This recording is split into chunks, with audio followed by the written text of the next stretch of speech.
Twitter is a very woke workforce who have basically been, shadow banning conservative commentators from Twitter for a long time. They're not going to leave Twitter. What you're going to see is a lot of whining, a lot of throwing rattles around, and then it will all calm down. And we'll actually probably find Elon Musk restores Twitter to what it should have been, which is a fair, open platform.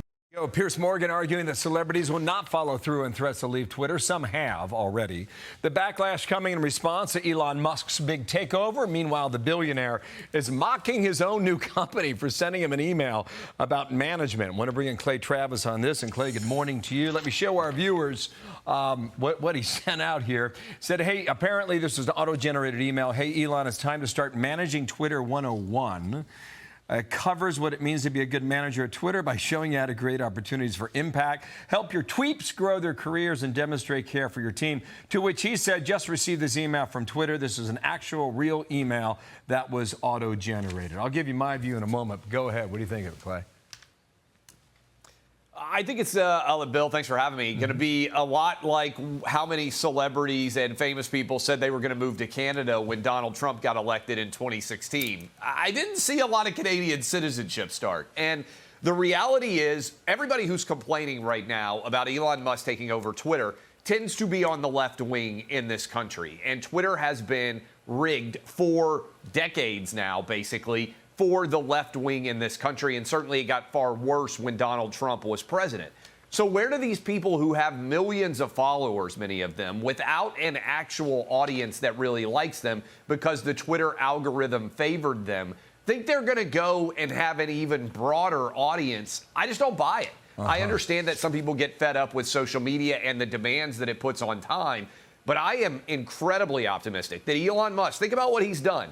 He sends rockets to space better than the United States government did and does, despite them having a 50-plus year head start. And he has completely remade the process by which we power vehicles in this country, despite the traditional combustion engine having a 100-year advantage on him. You're telling me he can't figure out how to make a social media platform better and more efficient and fairer than it is now? I would put every dollar that I have that's spare, which may not be very much as we come up on the holidays, on the table and say Elon Musk is going to pull this off. And he figured out how to land those rockets on floating barges in the Pacific Ocean. I don't even know where you start. No kidding. With that. And return them reusable. Yeah. Clay, what I thought was the most telling thing from over the weekend is that he said there seems to be 10 people managing every single person who is coding.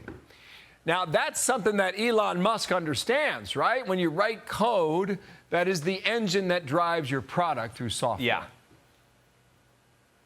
Yeah, look, certainly he knows how to get inside of the Twitter algorithm and start to figure out exactly how it's working. And that's why I hope that he follows through and publishes this algorithm, because we don't know how Facebook or TikTok or Instagram algorithms work. But we do know, I think just about everybody watching right now, that an algorithm is designed, while it might be partly certainly designed inside the larger computer infrastructure, the internet infrastructure, a person looks at the results and decides what results they want to favor in an algorithm. If this were public, I think it would be massively important. And I think that's one of the big deals, not only about Elon Musk finally buying Twitter, but about being able to see how these algorithms are rigged across the entire internet. We'll at least hopefully have one that we can review. And I believe, Bill, vast majority. Like if we came in tomorrow to the federal government and we said half of all people are fired,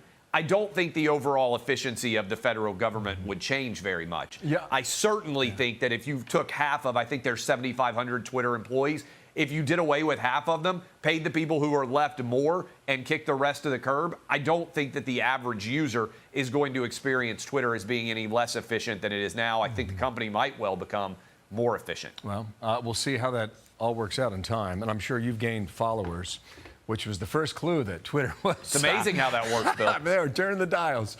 Clay, nice to see you. Clay Travis, thanks for being here today.